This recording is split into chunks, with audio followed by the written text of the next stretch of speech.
जय श्री सीताराम मित्रों।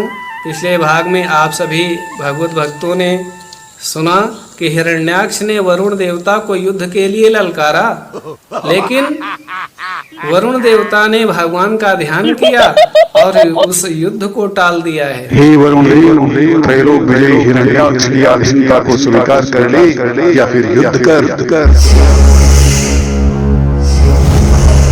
स्वयंभू अरुमनु शत्रुरूपा, जिनसे भई नर सृष्टि अनूपा। ये सुंदर सृष्टि, मानवीय सृष्टि की जो रचना हुई वो मनु शत्रुरूपा के माध्यम से हुई। ब्रह्मा जी ने कहा, बेटा सृष्टि विस्तार में अब तो सहयोग करो मेरा। कहा, पिताजी पृथ्वी नहीं है, और पृथ्वी जब होगी मुझे आधार मिलेगा, मैं आपका सहयोग करूंगा।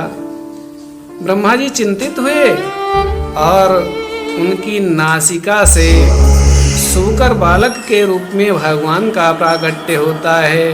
बोलो वराह भगवान की जय। तो वराह भगवान का प्रागट्य होता है और अंगुष्ठ मात्र के छोटे से हैं और देखते ही देखते गंडशिला समह पहाड़ के आकार वाले हो जाते हैं। विशाल शरीर को हिलाते हैं और अगाध जल में छलांग लगा देते हैं। मेरे प्रभु जाते हैं उस पृथ्वी को लाने के लिए और पृथ्वी को अपनी दांतों पर रख करके ला रहे हैं। और इधर आकाश मार्ग से होता हुआ वही हिरण्याक्ष जिसने कुबेर से कहा मुझे युद्ध का दान करो, पिछले भाग में आप सभी भगवत भक्तों ने सुना, वही हिरण्याक्ष चला आ रहा है और उसने कहा, हे नारद, तुम मेरे मार्ग में आ गए हो, तुम मुझसे युद्ध करो। नारद जी ने कहा, मैं तो सितार बजाना जानता हूँ, युद्ध करना नहीं जानता हूँ। कहा, नहीं, मुझे पहलवान कोई चाहिए जिससे मैं लड़ सकूं। मैं जानना चाहे तो मेरे अंदर कितना बल है। कहा, अपने बल का अंदाजा लगाना है तो इस समुद्र में से एक जीव निकल रहा है, आप उसे पकड़ लेना, बस आपको अपने बल का अनुमान हो जाएगा। नारद जी ने ऐसा कहा तो वो हिरण्याक्ष जल के अंदर चला जाता है। भगवान अपनी दांतों पर रख करके उस पृथ्वी को ला ही रहे होते हैं। तभी उसने कहा कि यह जंगली जानवर कहाँ से आ गया? अरे ये तो विचित्र लग रहा है, इसकी आंखें चमक रही हैं, लेकिन पृथ्वी को उठाए हुए तू चोर की तरीके से कहाँ जा रहा है? इस तरीके से हिरण्याक्ष ने कहा तो सूकर रूपधारी भगवान ने कहा, सत्यम वयं भुवन गोचरो मृगा युष्मद विधान मृगये ग्राम सिंहान। तुमने सत्य ही कहा, हम जंगली जानवर ही हैं, लेकिन तुम जैसे ग्राम सिंहों को ढूंढते ही फिरते हैं। तुम अपने सिर पर आई हुई मृत्यु को क्या नहीं देखते? तो उस हिरण्याक्ष ने कहा, हमको कुत्ता बोला आपने, हम कुत्ता नहीं हैं, हम तुम्हारे काल हैं, हम अभी तुमको मारेंगे। ऐसा कह करके एक गदा भगवान की पीठ पर जमा दी।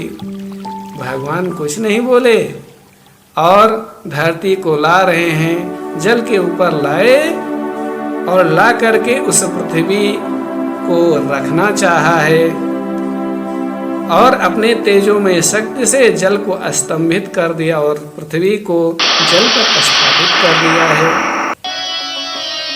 भगवान ने जल पर पृथ्वी को स्थापित किया और इधर उसने दूसरी गदा जमा दी।